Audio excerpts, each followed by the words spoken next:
ఇప్పుడే జీ5 app download చేయండి. చూడండి మీ ఫేవరెట్ టీవీ షోస్ ఎప్పుడైనా ఎక్కడైనా. నువ్వు చెప్పినట్టు చిన్న తెలివిని ఉపయోగించి వాళ్ళ దగ్గర నుంచి తప్పించుకుని పారిపోయాను.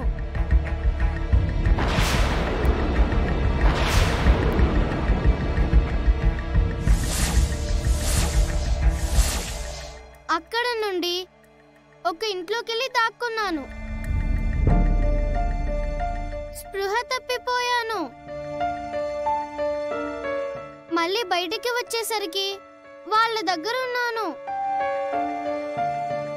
రెండోసారి ఆంటీతో పాటు మరి కొందరున్నారు. ఈ పాపను ఎక్కడైనా చూసారా? చూసామండి. అదిగోండి ఆ ఇంట్లోకి వెళ్ళినట్టు అనిపించింది.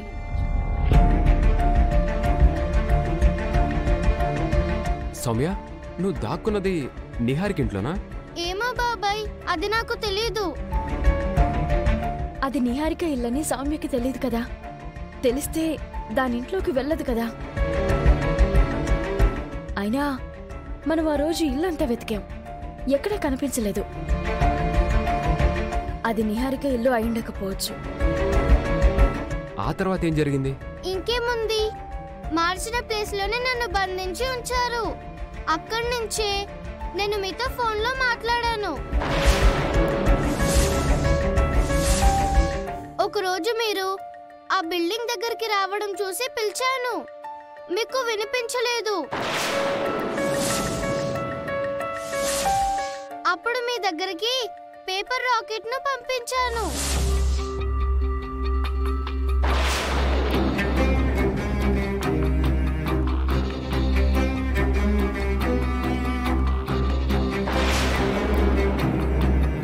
అప్పుడు మీరు చూసుంటే ఇంకా ముందే వచ్చుండేదాన్నేమో. ఓవరాల్ గా నీకేమనిపిస్తుంది? నిన్ను నిహారిక కిడ్నాప్ చేయించుంటుందేమోనని నీకేదన్నా అనుమానం ఉందా? ఖచ్చితంగా చెప్పలేను పిన్ని. 1-2 సార్లు ఆ ఫారెన్ అంకుల్తో నిహారిక ఫోన్లో మాట్లాడడం నేను విన్నాను.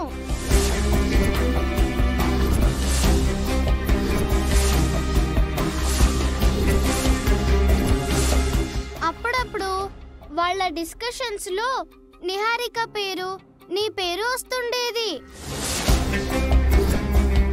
అయితే నా కూతుర్ని కిడ్నాప్ చేసిన విషయంలో నేను మొదటి నుంచి అనుమానించినట్టు ఆ నిహారిక హస్తం ఉందన్నమాట.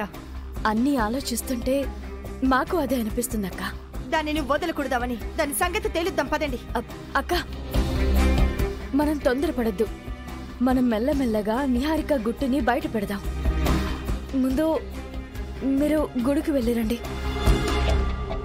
మీరు మెల్లమెల్లగా చేసేలోపు దానికి తప్పించుకోవడానికి బోలెడంత సమయం ఇచ్చినట్టవుతుంది. ఈ విషయం వెంటనే తేలిపోవాలవని. ఏమండి, మీరు పాపం తీసుకొని గుడికి వెళ్ళి అర్చన చేయించి తీసుకురండి. ఈ లోపు నేను ఆ నిహారికకి బడిత పూజ చేసి వస్తాను. అక్క, ఆవేశపడకండి.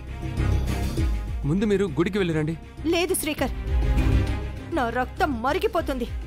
నా కంట్లోంచి రక్త కన్నీరు తెప్పిస్తాను అని నా ముందు శపథం చేసింది కదా, దాని కంట్లో నుంచి తెప్పించాలి. వెంటనే వెళ్తాం పదండి. రండి. వద్దక్క. అవని, అక్క, పద. అవని, పద. రా బావా.